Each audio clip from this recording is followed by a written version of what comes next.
Hello నమస్తే. ఆంధ్రప్రదేశ్లో medical కాలేజీల ప్రైవేటీకరణ అంశం పైన రచ్చ చూస్తున్నాం. మెడికల్ కాలేజీలని పీపీపీ మోడల్లో ప్రైవేట్ వ్యక్తులకు అప్పగించేందుకు ఆంధ్రప్రదేశ్ ప్రభుత్వం నిర్ణయం తీసుకుంది. దానికి సంబంధించి 4 కాలేజీల టెండర్లు కూడా పిలిచింది. ఆంధ్రప్రదేశ్కు 17 మెడికల్ కాలేజీలని గత సర్కారు హయాంలో కేంద్ర ప్రభుత్వం అలాట్ చేసింది. ఆ 17 మెడికల్ కాలేజీలని ప్రభుత్వ రంగంలోనే నిర్మించడానికి అప్పటి ప్రభుత్వం సిద్ధపడింది. ప్రస్తుత ప్రభుత్వం ఎందుకు వాటిని ప్రభుత్వ రంగంలో నిర్మించలేకపోతోంది?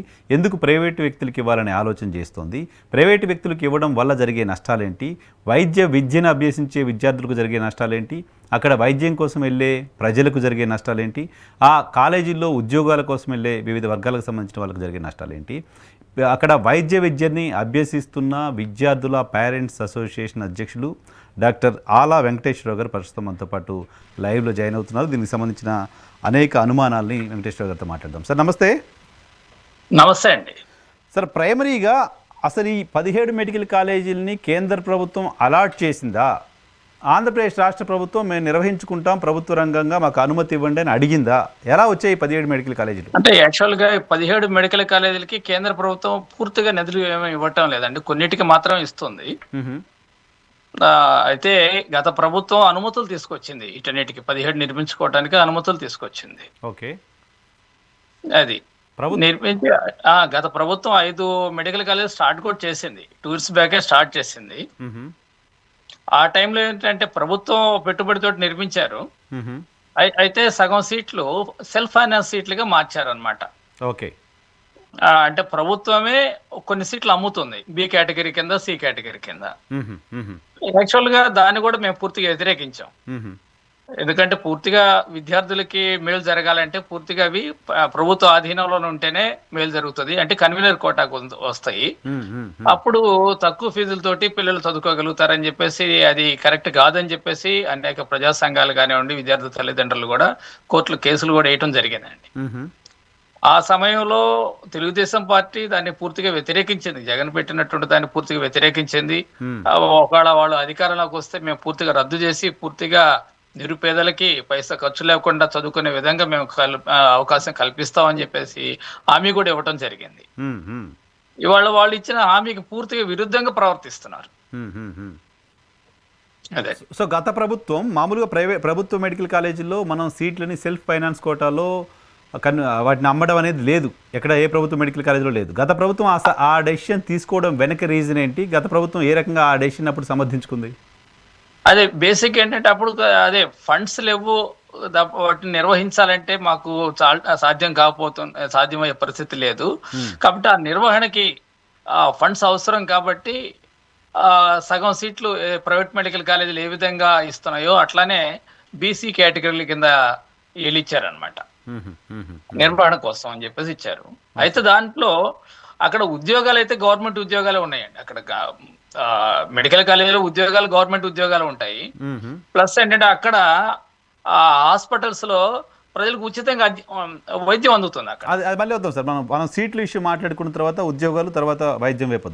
సీట్ల విషయానికి సంబంధించి వస్తే గత ప్రభుత్వంలో ఇప్పుడు రెండు అకాడమిక్ ఇయర్స్ సీట్లు ఫిల్ చేసినట్టున్నారు ఒక 4-5 కాలేజీల్లో, రాజమండ్రి, ఏలూరు లాంటి చోట్ల. అవును. సో అక్కడ 50% సీట్లని అమ్మేసింది ప్రభుత్వం. అవును, 50% సీట్లను అమ్మేసింది. అమ్మేసిన సీట్లు కాకుండా మిగతా సీట్లలో మనకి రిజర్వేషన్ వర్తింపజేస్తారు.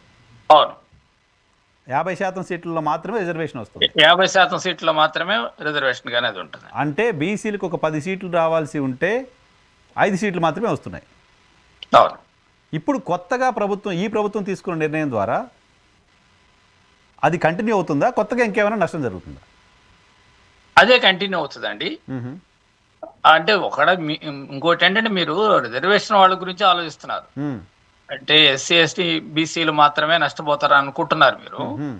దానికన్నా ఎక్కువగా అంటే ఓసీలో ఉన్నటువంటి పేదలు ఇంకా ఎక్కువ నష్టపోతారు. ఎట్లా అంటే ఇప్పుడు కాంపిటీషన్ ఉంటుంది, 50% రిజర్వేషన్ ఉంటుంది. ఓకే, అటువంటిది ఇక్కడ 50% ఓపెన్ కాంపిటీషన్ తగ్గిపోతుంది కదా. Okay okay okay. ఇవాళ ఓపెన్ కాంపిటీషన్ స్టూడెంట్స్ కి సీట్ రావడం చాలా కష్టం అయిపోతుంది. ఓపెన్ కాంపిటీషన్ లో అనేక మంది బీసీ విద్యార్థులు బై మెరిట్ తెచ్చుకుంటున్నారు. కాబట్టి ఓసీలో ఉన్నటువంటి పేదలకి వాళ్ళ సీట్లు వచ్చే అవకాశాలు చాలా చాలా తగ్గిపోయినాయి అనమాట. ఓకే. ఓకే. కాబట్టి ఇక్కడ మనం అనుకున్నట్లుగా ఎస్సీ ఎస్సీ బీసీలకే కాదండి, ఓసీలో ఉన్నట్టు నిరుపేదలకు చాలా కష్టం అన్నమాట. ఎందుకంటే కోట్ల రూపాయలు వెచ్చించి ఈ రోజు మెడిసిన్ విద్య చదవాలంటే చాలా కష్టం, అందరూ చదవలేరు కదా. నిజానికి ఎస్సీ ఎస్టీ బీసీ వర్గాల కంటే కూడా వాళ్ళు ఎక్కువ విక్టిమ్స్, వాళ్ళు దే ఆర్ ద ఫస్ట్ వాళ్ళు విక్టిమ్స్. 50%, ఈ వర్గాలు 50% నష్టపోతే ఆ వర్గం ఒక్కటే 50% నష్టపోతుంది. ఓసీలో ఉన్న పేదలు 50% నష్టపోతున్నారు, వాళ్ళు ఎక్కువ నష్టపోతున్నట్టు. ఓకే. ఇప్పుడు గత ప్రభుత్వం కాలేజీలు మెయింటైన్ చేయాలంటే ప్రభుత్వం మెయింటైన్ చేసే పరిస్థితి లేదు కాబట్టి 50% సీట్లను మేము అమ్మే ఆలోచన చేస్తున్నామని చెప్పింది, అమ్మింది. ఇప్పుడు ఈ ప్రభుత్వం పీపీపీ మోడల్లో ప్రైవేట్ వ్యక్తులకు ఇచ్చిన తర్వాత సీట్ల అమ్మకానికి సంబంధించి అనుమతి ఇవ్వాల్సిన అవసరం ఏంటి? పైగా లోకేష్ గారికి సంబంధించిన వీడియో ఒకటి నా దగ్గర ఉంది, పొద్దున మీరు కూడా నాకు షేర్ చేశారు. సో ఆ వీడియోలో ఆయన చెప్తున్న దాని ప్రకారం మేము కొత్తగా మళ్ళీ ఏం విధానం తీసుకురాం, జగన్మోహన్ రెడ్డి తెచ్చిన విధానాన్ని రద్దు చేస్తాం, పాత పద్ధతి ఏదైతే ఉందో దాన్ని మేము అడాప్ట్ చేసుకుంటామని చెప్పారు. ఎందుకు ప్రభుత్వం ఆ దిశగా ముందుకు పోవట్లేదు? As for you. అదే నిర్వహణ మేము చేయలేమంటున్నారండి వీళ్ళు. ప్రైవేట్ వ్యక్తులకు ఇస్తున్నారు కదా. అదే అంటే ఇప్పుడు బేసిక్ ఏంటంటే ఈ చంద్రబాబు నాయుడు గారి ఆలోచన, ఆయన యాటిట్యూడ్ ఎట్లా ఉంటుందంటే కపట ఆలోచన, చెప్పేది ఒకటి చేసేది ఒకటి చేస్తారు. ఆ తర్వాత ఫ్యూడల్ స్వభావం కూడా ఉంటుంది అనమాట. ఈ కింద వర్గాలు ఎవరు చదువుకోవడానికి కూడా అవకాశం ఇవ్వకూడదు అనే ఆలోచన ఆయనకు ఉంటుందండి. ఆయన ప్రతిసారి కూడా ఆయన హయాంలో ప్రతిసారి కూడా ప్రైవేట్ మెడికల్ కాలేజీలను ప్రోత్సహించడం జరిగింది. గత పాలనలో ఏంటంటే ఆ ఫీజులు విపరీతంగా 5 రెట్లు పెంచారనమాట. ఉన్న ఫీజులు అప్పుడు దాకా ఉన్నటువంటి బి కేటగిరీ సి కేటగిరీ ఫీజులని at a time 5 times పెంచారనమాట. 14 to 19 మధ్యలో ఆ టైంలో ఎక్కువ పెంచారు ఫీజులని. ఓకే. అంటే ఒక సామాన్య ప్రజలు ఎవరో అటు వెళ్ళకూడదు అన్నట్లు ఉందన్నమాట ఆయన యాటిట్యూడ్, అది అటువంటిది. కాబట్టి ఇది వాళ్ళు ఎట్టి పరిస్థితుల్లో కూడా ప్రభుత్వం నిర్వహించడానికి వాళ్ళకి ఇష్టపడతలేదు అనమాట. ఇది ప్రైవేట్ వాళ్ళకి ఇచ్చేది, ప్రైవేట్ వాళ్ళకి వీళ్ళు ఇచ్చేది ఏమంటే వాళ్ళే పెట్టుకుంటారు. ప్రైవేట్ మెడికల్ కాలేజ్ పెట్టుకుని ఎట్లాగా వాళ్ళు 50% సీట్స్ గవర్నమెంట్కి కన్వీనర్ కోటా కింద ఇస్తారు. కాబట్టి వీళ్ళు ప్రత్యేకంగా ఇంకా స్థలం ఇవ్వటము, దాని సదుపాయాలు కలుగు చేయాల్సిన అవసరం ఏముంది? ఇంకా అదే కదా, స్థలం ఇచ్చి అన్ని అనుమతులు తీసుకొచ్చి ప్రైమరీ అంతా పూర్తి చేసి వాళ్ళకి ఇచ్చి 50% మీరు అమ్ముకోండి అని చెప్పి వాళ్ళకి చెప్తుంటే ప్రభుత్వం, అది వాళ్ళు ఇప్పుడు పూర్తిగా వాళ్ళు ఇన్వెస్ట్ చేసి కూడా 50% కన్వీనర్ కోటా కింద ఇస్తున్నారు, గవర్నమెంట్కి ఇస్తారు వాళ్ళు. దీనివల్ల అదనంగా వచ్చే అడ్వాంటేజ్ ఏంటి? ఓకే. మన ప్రభుత్వానికి ఖర్చు, స్థలము ప్రభుత్వం ఇస్తుంది, సదుపాయాలు ప్రభుత్వం కలుగు చేస్తుంది. మనకు వస్తున్న అదనంగా వచ్చినటువంటి అడ్వాంటేజ్ ఏముంది? ఏమీ లేదు. ప్రభుత్వంతో సంబంధం లేకుండా ఎవరైనా ప్రైవేట్ మెడికల్ కాలేజ్ పెడితే కూడా, కేంద్రం నుంచి అనుమతి తీసుకుని కాలేజ్ పెడితే కూడా 50% సీట్లు కన్వీనర్ కోటాలో 50% కన్వీనర్ కోటాకి ఇవ్వాలి. That is the rule. అవును. సో ఇప్పుడు ప్రభుత్వం తీసుకొచ్చిన కాలేజీలు, ల్యాండ్ ఇచ్చిన కాలేజీలు, సగం పూర్తయిన కాలేజీలు తీసిపోయి ప్రైవేట్ వ్యక్తులకు ఇచ్చి దాంట్లో కూడా 50% మాత్రమే మనం తీసుకుంటే వచ్చే అడ్వాంటేజ్ ఏంటి అనేది పాయింట్, అంతేనా? అవునండి, అవును. బేసిక్ ఏంటంటే గుజరాత్ లో వచ్చేసి 75% తీసుకుంటున్నారండి పీపీపీ మోడల్లో. ఓకే. Convener quota 75%. కాబట్టి ఇక్కడ 75% తీసుకున్న ఒక అర్థం ఉంది దానికి. కొంత ఇన్వెస్ట్ చేస్తుంది కాబట్టి గవర్నమెంట్ 75% అన్న డిమాండ్ చేయాల్సింది పోయింది. కేవలం 50%. అది 50% అసలు వీళ్ళు అడగక్కర్లేదు, ఏ ప్రైవేట్ మెడికల్ కాలేజ్ అని ఇస్తుంది. ఇంకా వీళ్ళు ఇంకా చేసేది ఏముంది ఇందులో? దట్ ఈస్ మ్యాండేటరీ కదా. అంతే కదా. సో ఇప్పుడు ఒక విషయానికి ఆన్సర్ చెప్పండి వెంకటేశ్వర గారు. ప్రభుత్వం మేము 50% సీట్లు అమ్మితే తప్ప మెయింటైన్ చేయలేమని గత ప్రభుత్వం చెప్తోంది. ఇప్పుడు 50% సీట్లు అమ్మితే కూడా మేము అసలు మెయింటైన్ చేసే పరిస్థితిలో లేవని ఈ ప్రభుత్వం ప్రైవేట్ వ్యక్తులకు ఇస్తోంది. ఆ ప్రభుత్వమైనా ఈ ప్రభుత్వమైనా మెయింటైన్ చేయలేనిది ప్రైవేట్ వ్యక్తులు సొంతంగా డబ్బులు పెట్టి కట్టి కాలేజీలు ఏర్పాటు చేసి ఫ్యాకల్టీని పెట్టి వాళ్ళు ఎలా రన్ చేయగలుగుతారు? వాళ్ళు ఏ రకంగా వాళ్ళకి వైబిలిటీ అవుతుంది? వాళ్ళు ఏ రకంగా ఫండ్ రైజ్ చేసుకోగలుగుతారు? వాళ్ళు ఏ రకంగా ఆదాయం తెచ్చుకోగలుగుతారు? అదే బేసిక్ ఏంటంటే ఇప్పుడు ఒక గవర్నమెంట్ ఇన్స్టిట్యూట్ ఉంది అనుకోండి, వీళ్ళు చట్ట ప్రకారం వెళ్తారు చాలా వరకు. అంటే అక్కడ ఫ్యాకల్టీ కానివ్వండి, వాళ్ళ శాలరీస్ కానివ్వండి, ఇవన్నీ కూడా అట్లా ఇస్తుంటారు అనమాట. ఒక డాక్టర్ని రిక్రూట్ చేసుకున్నారు అనుకోండి, అకార్డింగ్ టు రూల్స్ ప్రకారం వాళ్ళకి శాలరీ ఇవ్వటం కానీ ఇవన్నీ ఉంటాయి. ఈ ప్రైవేట్ మెడికల్ కాలేజీలో అటువంటివి ఉండవు. వాళ్ళు ఏంటంటే ఆన్ డిమాండ్ ఎంతో కొంత ఇవ్వటం, పూర్తిగా స్టాఫ్ కూడా అక్కడ పూర్తిగా ఉండరు. ఎన్ఎంసి విజిట్ రోజు వాళ్ళు విజిట్ చేసే రోజే అప్పుడు కొంతమంది స్టాఫ్ తీసుకొచ్చి చూపించడం ఇట్లా చాలా మనం చూస్తున్నాం కదా. ఆ రోజే పేషెంట్లు వస్తారు, ఆ రోజే డాక్టర్లు వస్తారు. ఆ రోజే డాక్టర్లు రావటం ఇవన్నీ కూడా మనం చూస్తూనే ఉన్నాం. అవును. ఇట్లాంటివన్నీ కూడా వాళ్ళు అట్లాంటి జిమ్మిక్స్ చేసి చేస్తుంటారండి. అది ఓకే. కాబట్టి వాళ్ళకి రావాల్సిన విధంగా వాళ్ళ లాభాలు పొందుతారండి. ఎలా ఇంకోటి ఏంటంటే అక్కడ ఇప్పుడు ప్రైవేట్ మెడికల్ కాలేజీలో పేషెంట్స్ దగ్గర కూడా మరి ఫీజు వసూలు చేస్తారు అక్కడ. అది ప్రమాదం కదా, అది పేదవాళ్ళకి వైద్యాన్ని దూరం చేయడం కదా. అదే గవర్నమెంట్ కాలేజీలో ఫీజు వసూలు చేయరు కదా, మొత్తం ఫ్రీగా ఫ్రీ ట్రీట్మెంట్ ఉంటుంది అక్కడ. అది ఆ విధంగా నష్టపోతారు, ప్రజలు నష్టపోతారు. ఆ విషయాన్ని ఎందుకు ప్రభుత్వం హైడ్ చేస్తోంది? ప్రజలకు మేజర్గా జరిగే నష్టం సీట్లు కోల్పోవడం, విద్యార్థులు సీట్లు కోల్పోవడం మాత్రమే కాదు, దానికంటే బిగ్ వైద్య సేవల్ని కోల్పోతారు. మళ్ళీ ఇంకోటి ఏంటంటే ఆరోగ్యశ్రీ పథకం అప్లై చేసి గవర్నమెంట్ ఫండ్స్ మళ్ళీ ప్రైవేట్ వాడికి వెళ్ళిపోతాయండి అక్కడ కూడా. Okay okay okay okay okay ఇప్పుడు అక్కడ చేసినట్టు సర్జరీస్ కానీ ఇటన్నిటికీ ఆరోగ్యశ్రీ పథకం వాళ్ళకి వచ్చే కేసులన్నిటికీ ఆరోగ్యశ్రీ అది వర్తింపజేస్తారు. ఈ ప్రభుత్వానికి ఉన్న నిధులన్నీ కూడా ఆ రూపంలో మళ్ళీ ప్రైవేట్ వాడి చేతిలోకి వెళ్ళిపోతాయి. వేరే గవర్నమెంట్ అంటే ప్రైవేటు వాళ్ళని బాగు చేయడం కోసం ఈ పిపిపి అనే విధానాన్ని ప్రైవేటు వ్యక్తులను బాగు చేయడం కోసం పెట్టినట్లుంది అది. సో ఈ మొత్తం విధానం ద్వారా విద్యార్థులకో, పేషెంట్స్కో, ప్రభుత్వానికో, రాష్ట్రానికో జరిగే మేలు ఏమైనా ఒక్కటి కనపడుతుందా సార్? వీళ్ళకన్నా అదే ప్రైవేటు వ్యక్తులకు జరిగే మేలు తప్ప మిగతా వాళ్ళకి ఎవరికి మేలు లేదు. ఇక్కడ ప్రజలు నష్టపోతున్నారు, ప్రభుత్వం నష్టపోతుంది. లబ్ధి పొందేది మాత్రం ప్రైవేట్ వ్యక్తులు మాత్రమే లబ్ధి పొందుతారు అక్కడ. ఓకే ఓకే చివరిగా ఈ హాస్పిటల్స్లో ఉద్యోగాల అంశానికి సంబంధించి అక్కడ కూడా రిజర్వేషన్ ఉంటుంది కదా, యూజువల్గా ప్రభుత్వ ఉద్యోగంగా చూడాలి కదా దాన్ని. సో ఒక్కొక్క మెడికల్ కాలేజీలో ఎన్ని ఉద్యోగాలు రావడానికి సంబంధించిన అవకాశం ఉంది? మొత్తం 10, 17, 16 మొత్తం అన్ని ప్రైవేట్ వాళ్ళకి ఇచ్చేస్తే ఎన్ని ఉద్యోగాలని రిజర్వేషన్ కోటాలో పొందే వాళ్ళు కోల్పోయే ప్రమాదం కనిపిస్తోంది? అదే మనం చూస్తున్నామండి. ఇవాళ ప్రభుత్వం ఏమంటుందంటే ఎవరైనా ఉద్యోగాలు ఇచ్చేవాళ్ళు ఉంటే, ఏదైనా సంస్థ కానీ ఎవరైనా ఉంటే వాళ్ళకి మేము అన్ని సదుపాయాలు కలుగు చేస్తాము, స్థలాలు ఇస్తాము అని చెప్పేసి ఇప్పుడు లూలు మాల్కి విజయవాడలో ఉన్నటువంటి మంచి స్థలాన్ని అక్కడే ఇస్తున్నారు లూలు మాల్కి. వాళ్ళు ఇచ్చేటువంటి ఉద్యోగాలు ఎటువంటివో మనందరికీ తెలుసు, వాళ్ళు ఇచ్చే శాలరీ ఎంత ఉంటుందో మనందరికీ తెలుసు. అటువంటి వాటికి వీళ్ళు ఫండ్స్, అది స్థలాలు ఇవన్నీ కూడా ఇస్తున్నారు. వీళ్ళ చేతిలోనే అవకాశం ఉంది. అనేక మందికి ఉద్యోగాలు ఇచ్చే అవకాశము గవర్నమెంట్కి ఇవాళ ఉంది. ఈ కాలేజీలు కనుక పూర్తయితే కొన్ని వేల మందికి ఉద్యోగాలు వస్తాయి. డాక్టర్లకు వస్తాయి, నర్సెస్కి వస్తాయి, టెక్నికల్ స్టాఫ్కి వస్తాయి, ఇంకా అదర్ స్టాఫ్ చాలా మంది ఉంటారండి. ఒక్కొక్క కాలేజీ కొన్ని వందల సంఖ్యలో మనం ఉపాధి కల్పించవచ్చు. కాబట్టి ఇన్ని అవకాశాలు ఉంటే దీన్ని వదిలేసుకుంటున్నారు. వాటిలో 50% రిజర్వేషన్ ఇంప్లిమెంట్ చేయాల్సిన పరిస్థితి ఉంటుంది. కాబట్టి ఒక సామాజిక న్యాయానికి వీళ్ళు అన్యాయం చేస్తున్నారు అనమాట. సామాజిక న్యాయానికి వ్యతిరేకంగా ఉన్నాయన్నమాట వీళ్ళు చేసేటువంటి నిర్ణయాలు. సో 100 ఎకరాలు ఇస్తే 100 ఉద్యోగాలు వస్తాయంటే ఒక 20-30 ఎకరాలు ఇవ్వడానికి రెడీ అయిపోతున్నారు, 100 ఎకరాలు ఇవ్వడానికి కూడా రెడీ అయిపోతున్నారు. అదే ఇవాళ 100 ఉద్యోగాలు వస్తాయి. ప్రతి మెడికల్ కాలేజీ డైరెక్ట్గా 1000 ఉద్యోగాల్ని ప్రొడ్యూస్ చేయగలదు. ఇండైరెక్ట్గా ఇంకో 1000 మంది 2000 మంది కుటుంబాలు అక్కడ బతకడానికి అవకాశం ఉంటుంది. వాళ్ళని మాత్రం తీసుకుని ప్రైవేట్ వ్యక్తుల చేతిలో పెడుతుంది ప్రభుత్వం. అది అన్నిటికన్నా ముఖ్యంగా ఏంటంటే వైద్య సేవలు అందుతాయి. అనేక మంది ప్రజలకి, కొన్ని లక్షల మంది ప్రజలకి వైద్య సేవలు అందుతాయి. యాక్చువల్గా ఏంటంటే మనం ఒక ప్రభుత్వ హాస్పిటల్ ఖర్చు పెట్టే ఖర్చుకి 4-5 రెట్లు మనం వైద్య సేవలు పొందుతున్నామండి అక్కడ నుంచి. దాన్ని వీళ్ళు గుర్తించట్లేదు.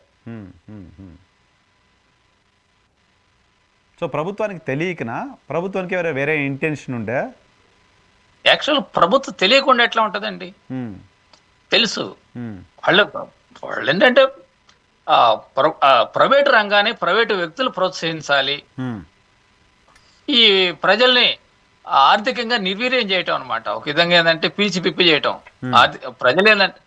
ప్రజలు ఇప్పుడు లక్షలు పోసి రేపు మెడిసిన్ చేసి వీళ్ళ మీద టెన్షన్ పడుతుంది. రేపు వీళ్ళు ఎట్లా సంపాదించాలి, ఈ కోట్లు ఖర్చు పెట్టి ఎంబీబీఎస్ చదివి బయటకు వచ్చి ఎంత సంపాదిస్తారండి? ఇవాళ చూస్తున్నాం చాలా సూసైడ్స్ ఎక్కడ డాక్టర్లో జరుగుతున్నాయి. అవునా sir? Medical students medical students దగ్గర కానివ్వండి, డాక్టర్స్ కానీ ఇవన్నీ ఏంటంటే ప్రెషర్ పెరిగిపోతుంది అనమాట. ఒక ఆ పిల్లల మీద పేరెంట్స్ ప్రెషర్ ఉంటది.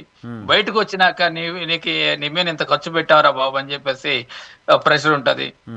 అట్లా వాళ్ళ మీద ప్రెషర్ ఉంటుంది కదా. అప్పుడు అదే గవర్నమెంట్ ఉద్యోగం కాలేజీలో చదువుకొని వచ్చిన వాడికి అంత ప్రెషర్ ఉండదు. ఫైనాన్షియల్ బర్డెన్ ఉండదు, ప్రెషర్ ఉండదు, వాడికి ఫైనాన్షియల్ బర్డెన్ ఉండదు కాబట్టి ప్రెషర్ ఉండదు. సార్, ప్రభుత్వం చెప్తోంది, తెలుగుదేశం పార్టీకి సంబంధించిన మీడియా రాస్తోంది, పీపీపీ వేరు, ప్రైవేట్కి ఇవ్వడం వేరు, అవి రెండేంటో అర్థం కాకుండా మాట్లాడుతున్నారు, దుష్ప్రచారం చేస్తున్నారు ప్రభుత్వం పైన. మీకేమైనా అర్థమవుతుందా? పీపీపీ వేరంట, ప్రైవేటీకరణ వేరంట. ఇది ప్రైవేటీకరణ కన్నా ఘోరమైందండి ఇది పీపీపీ. ఎట్లా? ప్రైవేట్ మెడికల్ కాలేజీలో మనం నయా పైసా ఖర్చు పెట్టకుండా మనం 50% సీట్లు వస్తున్నాయి. ఇవాళ ప్రభుత్వం ఇక్కడ స్థలం ఇచ్చేసి ఖర్చు పెట్టేసి చివరికి 50% సీట్లు తెచ్చుకోవటం అనేది అన్యాయం కాదా? ఇక్కడ అదే అంటే సెల్ఫ్ ఫైనాన్స్ మెథడ్ ఇప్పుడు జగన్ పెట్టింది సెల్ఫ్ ఫైనాన్స్ అన్నాడు. అందులో కనీసం ఏంటంటే ఉద్యోగాలన్నా ఇస్తున్నాడు ఆయన. ఆ తర్వాత ఉచిత వైద్యం అన్నది అక్కడ లభ్యం అవుతుంది. ఇక్కడ రెండు లేవు, ఉద్యోగాలు లేవు, ఉచిత వైద్యము లేదు. ఇక్కడ పర్సెంట్ ఆఫ్ సీట్స్ వచ్చేసి 50%. ప్రైవేట్ మెడికల్ కాలేజ్ వాడు ఎంత ఇస్తున్నాడో అంతే ఇస్తున్నాడు. ఆ విధంగా ఏ విధంగా ఇది బెనిఫిట్ జరుగుతుంది? కాబట్టి ఇక్కడ ఏదో బెనిఫిట్ ఉండాలంటే కనీసం ఏంటంటే 75% సీట్స్ కనుక కన్వీనర్ కోటాకి ఇస్తే ఓకే, కొంతవరకు దాన్ని యాక్సెప్ట్ చేస్తా. అప్పుడు సీట్లు 75% ఇచ్చినా సీట్ల పాయింట్ ఆఫ్ వ్యూలో న్యాయం జరుగుతుంది. అంతవరకు అంతవరకేనండి. వైద్యం పాయింట్ ఆఫ్ వ్యూ కాదు కాదు. అది ఇంపార్టెంట్ కదా. దశాబ్దాల పాటు సేవలు అందించాల్సింది వైద్య సేవలు కదా, అది కూడా ఇంపార్టెంట్ కదా. అవును. సో పీపీపీ అంటే పబ్లిక్ ప్రైవేట్ పార్ట్నర్షిప్. ప్రభుత్వం కూడా పార్ట్నర్షిప్లో ఉంటుంది, ప్రభుత్వం కూడా దాంట్లో పార్ట్నర్గా ఉంటుంది అని ప్రభుత్వం చెప్తుంది. ప్రభుత్వం కూడా పార్ట్నర్గా ఉన్నప్పుడు పేద ప్రజలకు జరిగే లబ్ధి ఏంటి కనపడుతోంది? ఇక్కడ ఏం కనిపించే పరిస్థితి. ఇప్పుడు ఈ రోజు నిన్న అడ్వర్టైజ్మెంట్ లో కూడా ఏమి ఇచ్చారంటే ఉచితం లేదా నామినల్ ఫీజు అనేసి ఇచ్చారండి. దానికి ఒక స్పష్టత లేదు. నామినల్ అంటే రేపు ఎంత పెడతారనేది, ఉచితం అనేది చేయరు డెఫినెట్ గా. అది నామినల్ అనే దానికి ఎంత అనేది దానికి ఇంతవరకు క్లారిటీ లేదు. కాబట్టి డెఫినెట్ గా ఇవాళ ప్రైవేట్ మెడికల్ కాలేజీలు అన్ని కూడా ఎట్లా కలెక్ట్ చేస్తున్నాయి, వాళ్ళు కూడా అంతే కలెక్ట్ చేస్తారు డెఫినెట్ గా. ఓకే. సో ప్రభుత్వానికి మీరు ఒక అసోసియేషన్గా చాలా సుదీర్ఘకాలంగా ప్రాక్టీస్ చేస్తున్న డాక్టర్గా మీరు ప్రభుత్వానికి ఏం చెప్పదలుచుకున్నారు? ప్రజలకు ఏం సూచన చేయదలుచుకున్నారు? చాలామంది పార్టీలకు అతీతంగా ప్రైవేటీకరణను వ్యతిరేకిస్తున్నారు, సరైనది కాదు అని చెప్తున్నారు. రాజకీయ పార్టీల అభిప్రాయాలు ఎలా ఉన్నా సామాన్య ప్రజలు మాత్రం చాలామంది ఇది సరైన నిర్ణయం కాదు అని చెప్తున్నారు. సో ప్రజలకు ఏం చెప్పదలుచుకున్నారు? ప్రభుత్వానికి ఏం సూచన చేయదలుచుకున్నారు? యాక్చువల్గా ప్రభుత్వం నిర్వహించడం అనేది బెస్ట్ మెథడ్ అండి. మెడికల్ కాలేజీలు ప్రభుత్వం నిర్వహించితే అనేక విధాలుగా అది మంచి జరుగుతుంది. ఒకటేంటంటే ఇవాళ ప్రైవేటు రంగానికి ఇచ్చినట్లయితే ఏమవుతుందంటే 50% సరే కన్వీనర్ కోటాకి ఇస్తున్నారు, మిగిలిన 50% ఎవరికి వెళ్తున్నాయి అంటే కేవలం సమాజంలో 5% లేని సంపన్నులకు వెళ్తున్నాయి, డబ్బులు ఉన్న వాళ్ళకి వెళ్తాయి. వాళ్ళు పర్సెంటేజ్ కనీసం 5% కూడా లేరనమాట. దానివల్ల ఏంటంటే ఇవాళ నీట్లో అతి తక్కువ మార్కులు వచ్చిన వాళ్ళకి కూడా మేనేజ్మెంట్ కోటాలో సీట్ వచ్చేదానికి అవకాశం ఉంది. ఇవాళ ఏదైతే మెరిట్ గానే ఇంతకాలం నుంచి మనం అనుకుంటున్నామో అవన్నీ కూడా అక్కడికి వెళ్ళేసరికి ఏంటంటే మినిమం క్వాలిఫికేషన్ తోటి అక్కడ సీటు పొందగలుగుతాడు లక్షలు ఖర్చు పెట్టేసి. కాబట్టి ఒకటి మెరిట్ దెబ్బతింటుంది, సామాజిక న్యాయం అనేది పోతుంది. ఇంకోటి ఏంటంటే ప్రజలకి వైద్య సేవలు దూరం అయిపోతున్నాయి. కాబట్టి ఇవన్నీ వీటన్నిటికీ న్యాయం జరగాలంటే ప్రభుత్వ ఆధీనంలో ఉంటేనే అది అన్ని విధాలు కూడా మేలు జరుగుతుంది ప్రజలకి. ఓకే సార్, ఇప్పుడు మనకి ఆంధ్రప్రదేశ్లో ఎన్టీఆర్ హెల్త్ యూనివర్సిటీ ఒకటి ప్రభుత్వం ఆధ్వర్యంలో ఉన్న సంస్థ కదా? అవునండి. ఆ మెడికల్ కాలేజ్ ఎన్టీఆర్ యూనివర్సిటీ అంటే మెడికల్ కాలేజ్ అడ్మినిస్ట్రేషన్ వరకు అండి. యూనివర్సిటీ అంటే అక్కడ మెడికల్ కాలేజ్ కూడా ఉంది కదా ఎన్టీఆర్.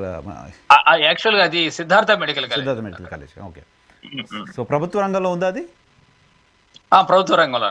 దాని సేవలు ఎలా ఉన్నాయి? అదొక కేస్ స్టడీగా తీసుకోలేమా? యాక్చువల్గా ఇప్పుడు ఒక సిద్ధార్థ మెడికల్ కాలేజే కదండి, ఇప్పుడు అనేక అన్ని గవర్నమెంట్ కాలేజెస్ కూడా మంచి రెప్యుటేషన్ ఉంది. ఇప్పుడు గుంటూరు మెడికల్ కాలేజ్ కానివ్వండి, కింగ్ జార్జ్ హాస్పిటల్ విశాఖపట్నం కానివ్వండి, రంగరాయ్ మెడికల్ కాలేజ్ కానివ్వండి, కర్నూలు కానివ్వండి, తిరుపతి కానివ్వండి, అన్నిటికీ ఎంతో మంచి పేరు ఉంది. ఇవాళ మనం ఏదైతే బెస్ట్ ప్రైవేట్ మెడికల్ కాలేజ్ అనుకుంటున్నామో లీస్ట్ గవర్నమెంట్ కాలేజీ తర్వాతేనండి అది. Best private medical college least government medical college తర్వాత ఉంది. లీస్ట్ గవర్నమెంట్ మెడికల్ కాలేజ్ తర్వాతే బెస్ట్ ప్రైవేట్ మెడికల్ కాలేజ్ అన్నమాట. ఎందుకంటే ఇప్పుడు బందర్ కానివ్వండి, లేకపోతే మొన్న కొత్తగా వచ్చినటువంటి రాజమండ్రి కానివ్వండి, ఏలూరు, ఈ కొత్తగా వచ్చినటువంటి కాలేజెస్ ఇవి. వీటిల్లో కాంపిటీషను ఇప్పుడు ప్రైవేట్ మెడికల్ కాలేజీలో బెస్ట్ కాలేజ్ అనుకున్నటువంటి నారాయణ కానివ్వండి, లేకపోతే ఎన్ఆర్ఐ కానివ్వండి, వీటన్నిటికన్నా కూడా ఎక్కువ కాంపిటీషన్ ఎక్కడ ఉంది? ఈ బందర్లో కానివ్వండి, ఏలూరులో కానివ్వండి, రాజమండ్రిలో కానీ ఎక్కువ ఉంది. ఓ సూపర్. కాబట్టి ప్రజలు ఎప్పుడు కూడా ఏంటంటే ప్రభుత్వ హాస్పిటల్స్ నే ప్రిఫర్ చేస్తారండి స్టూడెంట్స్ ఎప్పుడు కూడా. అక్కడ ఎక్కువ పేషెంట్లు అది చూసేదానికి అవకాశం ఉంటది కాబట్టి. ఇంకోటి ఏంటంటే హిడెన్ ఫీజెస్ ఉండవండి. వీళ్ళు చెప్పేదానికి ఇప్పుడు కన్వీనర్ కోట అని చెప్పేసి అందులో కూడా చాలా ఫీజులు ఎక్కువ వసూలు చేస్తారు ప్రైవేట్ మెడికల్ కాలేజ్, రకరకాల పేర్లు చెప్పేసి. కాబట్టి గవర్నమెంట్ కాలేజీలో అటువంటి ఏమి ఉండవు కాబట్టి ఎక్కువ మంది ప్రిఫర్ చేసేదండి గవర్నమెంట్ మెడికల్ కాలేజీలో ప్రిఫర్ చేస్తారండి. అదే కాకుండా అంటే ఇంకోటి హౌస్ సర్జన్సీ పీరియడ్ లో కానీ పోస్ట్ గ్రాడ్యుయేట్స్ లో కానీ స్టైఫండ్ ఇచ్చేది గవర్నమెంట్ మెడికల్ కాలేజీలు పూర్తిగా ఇస్తాయండి. ఓకే. ఇప్పుడు దాదాపు ఏంటంటే హౌస్ సర్జన్స్ కి వీళ్ళు ప్రైవేట్ మెడికల్ దాదాపు అసలు ఇవ్వటం లేదు. పోస్ట్ గ్రాడ్యుయేషన్ లో కాస్త గుస్తూ ఇస్తున్నారండి. అట్లా ఉంది ప్రైవేట్ మెడికల్ కాలేజీలో వచ్చేసి. కాబట్టి ప్రైవేట్ మెడికల్ కాలేజీ అంతగా ప్రిఫర్ చేయరు, సీట్ రాని పరిస్థితుల్లోనే వాటికి వెళ్తారు తప్ప. సరే, ఇప్పుడు కేంద్ర ప్రభుత్వం ఈ కాలేజీలకు సంబంధించి కేంద్ర ప్రభుత్వం అలాట్ చేసిన కాలేజీలు కదా, ప్రైవేట్ వ్యక్తులు వెళ్ళి కేంద్ర ప్రభుత్వానికి అప్లికేషన్ పెట్టుకుంటే వచ్చిన కాలేజీలు కాదు కదా ఇవి. 17 కూడా ప్రభుత్వం అడిగి తీసుకొచ్చినవి. ఈ 17లో ఎన్నింటికి కేంద్ర ప్రభుత్వం గ్రాంట్ రూపంలోనో మరో రూపంలోనో సాయం చేస్తోంది? సాయం అసలు చేస్తుందా? చేస్తుంటే ఆ డబ్బులు ఎక్కడికి పోతున్నాయి? అంటే ఇప్పుడు ఈ మొత్తానికి ఇవ్వట్లేదండి. సెంట్రల్ గవర్నమెంట్ వచ్చేసి ఒక 3 కాలేజెస్కే ఇస్తుంది అన్నమాట. ఓకే, అదే కాబట్టి అన్నిటికీ లేదండి. 3 అంటే ఇప్పుడు ఆల్రెడీ రన్నింగ్ లో ఫంక్షనింగ్ లో ఉన్న కాలేజెస్కి ఇస్తుంది. ఒకటి ఉంది, ఇంకోటి పిడుగురాళ్ళ కాలేజ్ ఒకటి ఉందండి. ఇంకా కన్స్ట్రక్షన్ పూర్తిగానే వాటిలో పిడుగురాళ్ళ కాలేజ్ ఒకటి ఉంది అనమాట. ఓకే, ఇప్పుడు వీటిని ప్రైవేటీకరణ చేస్తే ఆ కేంద్ర ప్రభుత్వం నుంచి వచ్చే గ్రాంట్ కూడా ప్రైవేట్ వ్యక్తులకు వెళ్ళిపోతుందా? అంటే ఇప్పుడు ఆల్రెడీ ఇది సెల్ఫ్ ఫైనాన్స్ లో ఉన్నాయండి 2 కాలేజీలు ఆల్రెడీ. ఆ పిడుగురాళ్ళనేమో ప్రైవేటైజేషన్ పెట్టలేదు, పీపీపీ మెథడ్లోకి అది పెట్టలేదు, ప్రస్తుతానికి పెట్టలేదు. తర్వాత దాంట్లో పెడతామని చెప్తున్నారు. ఏం చేస్తారో తెలియదు. మొత్తం 10 చేస్తాం, ఫస్ట్ పేజ్ లో 5 చేస్తున్నాం, 4, 5 చేస్తున్నాం, మిగతా తర్వాత చేస్తామని మన అంటే వాటిల్లో కూడా పిడుగురాళ్ళు పెట్టలేదు అనుకుంటానండి. అనుకుంటా మిగతా 10లో కూడా ఇది లేదండి, పిడుగురాళ్ళు పెట్టలేదు. Okay, right sir. దాంతోపాటు మెడికల్ కాలేజీలు నిర్మాణం పూర్తి కాలేదు కాబట్టి మేము నిర్వహించలేకపోతున్నాం అనే వాదనలో ఎంతవరకు వాస్తవం ఉంది? దేశంలో ఇప్పటి వరకు కాలేజ్ నిర్మాణం పూర్తి కాలేదు కాబట్టి మాకు ఈ సీట్లు అవసరం లేదు, నెక్స్ట్ ఇయర్ ఇవ్వండి అని లేఖలు రాసిన ప్రభుత్వాలు ఏవైనా ఉన్నాయా? కాలేజ్ నిర్మాణం పూర్తి కాకపోతే అద్దె భవనాలలో కూడా క్లాసులు రన్ చేసి 2 ఏళ్ళు 3 ఏళ్ళు తరగతులు నిర్వహించినవి చాలా చూశాను నేనైతే. ఎందుకు ఆంధ్రప్రదేశ్ ప్రభుత్వం బిల్డింగ్లు కాలేదు కాబట్టి, పిల్లర్స్లో మాత్రమే ఉన్నాయి కాబట్టి ఇప్పుడు మేము చేయలేకపోతున్నాం అనే మాట చెప్తోంది? ఇది కుంటి సాక్ అండి, బేసిక్ అనేది కుంటి సాక్ అని చెప్పాలి. ఎందుకంటే సాక్షాత్తు సెంట్రల్ గవర్నమెంట్ ఇన్స్టిట్యూట్ అయినటువంటి మంగళగిరి ఎయిమ్స్ కి నిర్మాణాలు పూర్తి కాకుండా అడ్మిషన్లు జరిగినాయి. 2 సంవత్సరాలకు సిద్ధార్థ మెడికల్ కాలేజీలో వాళ్ళకి క్లాసెస్ జరిగినాయి. అట్లాంటిది ఇప్పుడు నిర్మాణాలు పూర్తి కాలేదు కాబట్టి మాకు సీట్లు వద్దని రాయటం అనేది చాలా కుంటి సాకే అనమాట అది. ఇంకోటి అంటే ప్రతి రాష్ట్ర ప్రభుత్వం కూడా కేంద్రం మీద ఫైట్ చేసి తెచ్చుకుంటున్నాయి సీట్లు. అవును. అయితే ఇక్కడ ఉన్నటువంటి ఆంధ్రప్రదేశ్ ప్రభుత్వం మాత్రం కేంద్ర ప్రభుత్వం ఇస్తే మాకు వద్దని చెప్పేసి వెనక్కి పంపించినటువంటి ప్రభుత్వం ఆంధ్రప్రదేశ్ ప్రభుత్వం తప్ప ఇంకెక్కడ దేశంలో మరో ప్రభుత్వం లేదండి. సార్, కూటమిలో పొలిటికల్ క్వశ్చన్ ఒకటి అడుగుతా. కూటమిలోని మిగతా పార్టీలైన భారతీయ జనతా పార్టీ, సరే భారతీయ జనతా పార్టీ మాట్లాడదనుకుందాం, పవన్ కళ్యాణ్ కూడా ఎందుకు రెస్పాండ్ అవ్వట్లేదు అనుకుంటున్నారు? ప్రజలు వాటిని పెద్ద సీరియస్గా తీసుకోవట్లేదు అనుకుంటున్నారా? ప్రజలకి నష్టం జరగదు అనుకుంటున్నారా? ప్రజలకు నష్టం జరిగినా పర్వాలేదు అనుకుంటున్నారా? What is there opinion actually? అంటే వారి గురించి నాకు అంతగా అవగాహన లేదండి. కానీ పొలిటికల్ పార్టీస్గా పొలిటికల్ మైలేజ్ అయితే పొలిటికల్ పార్టీస్ చూసుకోవాలి కదా. ప్రజల్లో ఈ స్థాయి వ్యతిరేకత ఉంటే కూడా కూటమి సర్కార్ ముందుకు ఎందుకు వెళ్తుందని అనుకోవాలి. అంటే ఇప్పుడు ఆయన పూర్తిగా ఏంటంటే క్రమశిక్షణ గల సైనికుడు కాబట్టి మాట్లాడండి. ప్రభుత్వానికి ఏమాత్రం నొప్పి తగిలితే మళ్ళీ ఏమవుతుంది అని చెప్పేసి అది ఆ పేరులోనే ఉంది కదా సైన్యం అనేది. సో ఆయన బహుశా దానివల్ల ఆయన ఆ మౌనం పాటించవచ్చు. ఆయనకి ఏదో ఒక రోజు అది ఆ స్థాయి దాటిపోతే మళ్ళీ మొదలెత్తుకుంటాడు అనమాట. అది రైట్ సార్. ఆల్మోస్ట్ అన్ని ఇష్యూస్ మాట్లాడాం. ఇంకేమైనా ఈ పర్టికులర్ అంశానికి సంబంధించి ప్రజలకు చెప్పదగ్గ విషయం ఇంకేమైనా ఉందా? బేసిక్గా ప్రజలంతా కూడా ఏంటంటే ఇప్పుడు దీన్ని ప్రభుత్వ రంగాన్ని కాపాడుకోవాల్సిన అవసరం అయితే చాలా ఎక్కువగా ఉందండి. దాని గురించి ఏంటంటే ప్రజలు మనం అందరం కూడా ఈ ప్రభుత్వ రంగాన్ని కాపాడుకోవటం కోసం ఈ ప్రభుత్వం మీద పూర్తి ఒత్తిడి తీసుకొచ్చేసి ఇవాళ అనేక ప్రాజెక్టులు వేల కోట్లు లక్షల కోట్లు అని చెప్పేసి ఎంతైనా ఖర్చు అయినా పర్వాలేదు అని చెప్పేసి చెప్తూ ఉన్నారు. ఇవాళ అటువంటిది ప్రజల ఆరోగ్యానికి సంబంధించినటువంటి విద్యకు సంబంధించినటువంటి ఇది అన్నిటికన్నా ముఖ్యమైనది విద్య ఆరోగ్యం. ఈ రెండు విషయాలకు సంబంధించినటువంటి ఈ ప్రాజెక్ట్ని ప్రభుత్వమే పూర్తి టేకప్ చేసి అది పూర్తి చేసినట్లయితే అటు విద్యార్థులకి ఇటు ప్రజల ఆరోగ్యానికి ఆరోగ్య సంరక్షణకు కూడా చాలా ఉపయోగపడుతుంది. కాబట్టి ఈ యొక్క అంశాన్ని పూర్తిగా ప్రభుత్వం చేపట్టాల్సిందిగా మనం చేస్తున్నానండి. Right sir, thank you very much Venkateswara గారు మాకు సమయం కేటాయించినందుకు. Thank you. Thank you sir. Thank you. ఇది ఆల వెంకటేశ్వర గారితో స్పెషల్ రియాలిటీ చెక్ చూస్తూనే ఉండండి.